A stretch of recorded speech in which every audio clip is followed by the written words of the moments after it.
नमस्कार, आप देख रहे हैं संसद टीवी का विशेष कार्यक्रम नेशनल इवेंट्स और मैं हूं आपके साथ अर्चना मिश्रा।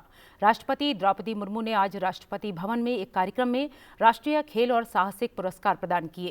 क्रिकेट खिलाड़ी मोहम्मद शमी, शतरंज खिलाड़ी आर वैशाली, तीरंदाज ओजस प्रवीण देवताले और अदिति गोपीचंद स्वामी, गोल्फर दीक्षा डागर, कबड्डी खिलाड़ी पवन कुमार और रितु नेगी उन खिलाड़ियों में शामिल हैं जिन्हें अर्जुन पुरस्कार प्रदान किया गया है। इसके अलावा हॉकी खिलाड़ी कृष्ण बहादुर पाठक और पी सुशीला चानू, खो खो खिलाड़ी नसरीन लॉन, बॉल्स खिलाड़ी पिंकी, निशानेबाज ऐश्वर्य प्रताप सिंह और एशा सिंह, स्क्वैश खिलाड़ी हरिंदर पाल सिंह संधू, टेबल टेनिस खिलाड़ी आहिका मुखर्जी, पहलवान सुनील कुमार और वुशु खिलाड़ी एन रोशिबीना देवी, दृष्टिहीन क्रिकेटर झल्लूरी अजय कुमार रेड्डी, पैरा तीरंदाज शीतल देवी और पैरा कैनोइंग खिलाड़ी प्राची यादव को भी अर्जुन पुरस्कार से सम्मानित किया गया है। कुश्ती के प्रशिक्षक ललित कुमार, शतरंज के प्रशिक्षक आरबी रमेश, पैरा एथलेटिक्स प्रशिक्षक महावीर प्रसाद सैनी, हॉकी के प्रशिक्षक शिवेंद्र सिंह समेत कई और प्रशिक्षकों को द्रोणाचार्य पुरस्कार प्रदान किया गया। बैडमिंटन के लिए मंजूषा कंवर, हॉकी में विनीत कुमार शर्मा और कबड्डी में कविता सिल्वाराज को खेलों में जीवन भर की उपलब्धि के लिए ध्यानचंद पुरस्कार से सम्मानित किया गया। समारोह में बेंगलुरु के जैन सम विश्वविद्यालय और ओडिशा खनन निगम लिमिटेड को राष्ट्रीय खेल प्रोत्साहन पुरस्कार प्रदान किया गया। इस अवसर पर साहसिक पुरस्कार 2023 भी प्रदान किए गए।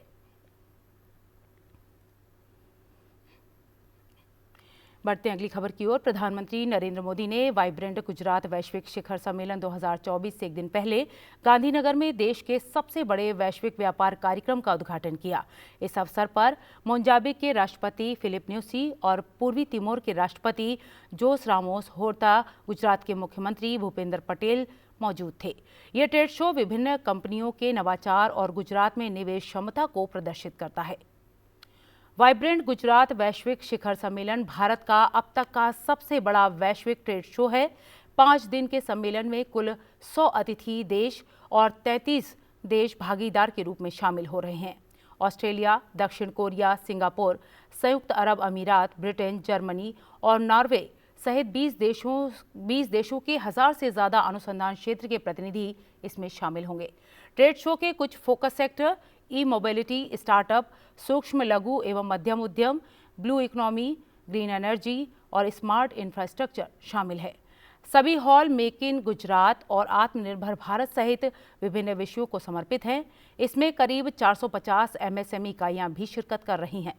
ट्रेड शो में इलेक्ट्रिक वाहन, हरित हाइड्रोजन, नवीकरणीय ऊर्जा, साइबर सुरक्षा जैसे उभरते उद्योगों सहित विभिन्न क्षेत्रों में अत्याधुनिक उत्पाद और सेवाओं की झलक देखने को मिलेगी। कल 10 जनवरी को प्रधानमंत्री गांधीनगर के महात्मा मंदिर में वाइब्रेंट गुजरात ग्लोबल समिट 2024 का उद्घाटन करेंगे। यूएई के राष्ट्रपति Mohammed bin Zayed Al Nahyan Ahmedabad पहुंच चुके हैं। उन्होंने प्रधानमंत्री नरेंद्र मोदी के साथ एक रोड शो किया। वो वाइब्रेंट गुजरात समिट में शामिल होने के लिए आए हैं। संयुक्त अरब अमीरात के राष्ट्रपति Mohammed bin Zayed Al Nahyan vibrant Gujarat global summit में हिस्सा लेने के लिए गुजरात के अहमदाबाद पहुंचे। प्रधानमंत्री नरेंद्र मोदी ने उनका गर्मजोशी से स्वागत किया। यूएई के राष्ट्रपति को गार्ड ऑफ ऑनर दिया गया। इस दौरान उनका स्वागत पारंपरिक तरीके से किया गया। गुजरात के कलाकारों ने अपने नृत्य और संगीत से मेहमान का स्वागत किया।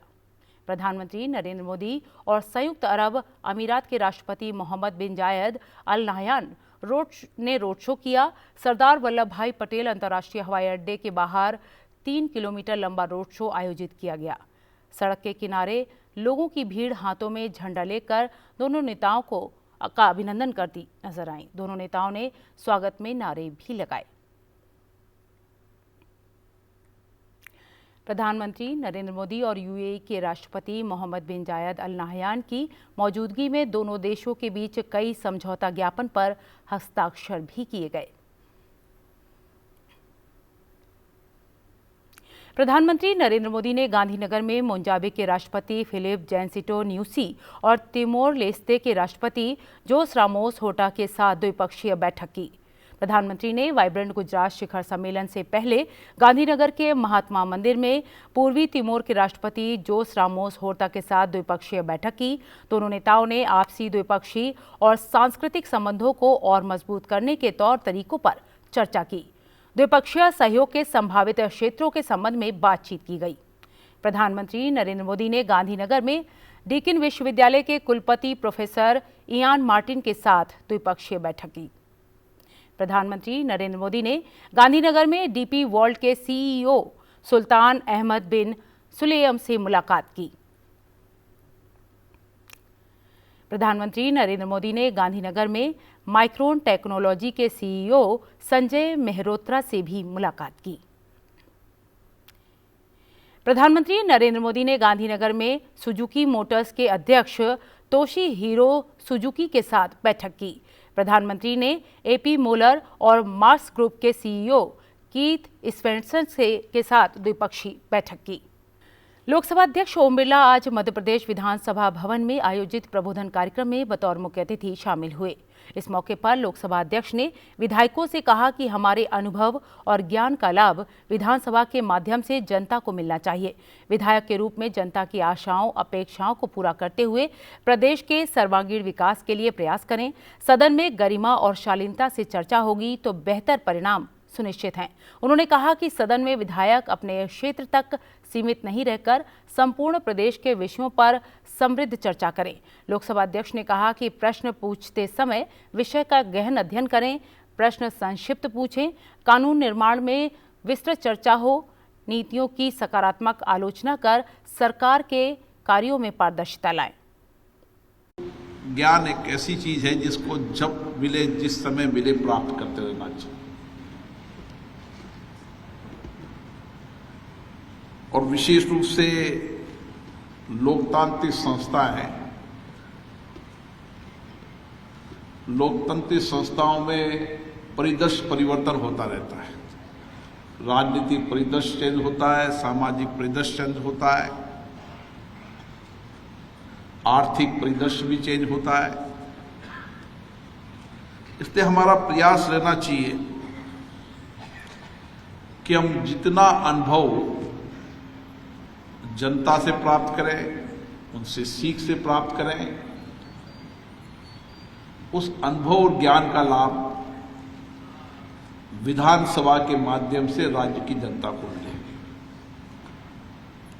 क्योंकि मध्य प्रदेश का एक बहुत बड़ा गौरवशाली इतिहास रहा है। इस मध्य प्रदेश की धरती से जिन्होंने भारत का संविधान बनाया, भारत के संविधान के शिल्पकार हैं, और आज भी ये संविधान हमारा मार्गदर्शन, एक जीवंत दस्तावेज है। लोकसभा अध्यक्ष ने कहा कि वीरांगना रानी लक्ष्मीबाई, अमर शहीद चंद्रशेखर आजाद, संविधान निर्माता बाबा साहेब अम्बेडकर, पूर्व प्रधानमंत्री श्रद्धेय अटल बिहारी वाजपेयी सहित अनेक सपूत देने वाली महान धरा मध्य प्रदेश की विधानसभा के नवनिर्वाचित सदस्यों से संवाद का अवसर मेरे लिए गौरव का विषय है। स्वतंत्रता सेनानी जिन्होंने स्वतंत्रता आंदोलन को एक नई दिशा दी, रानी झांसी की रानी हो, चंद्रशेखर आजाद हो,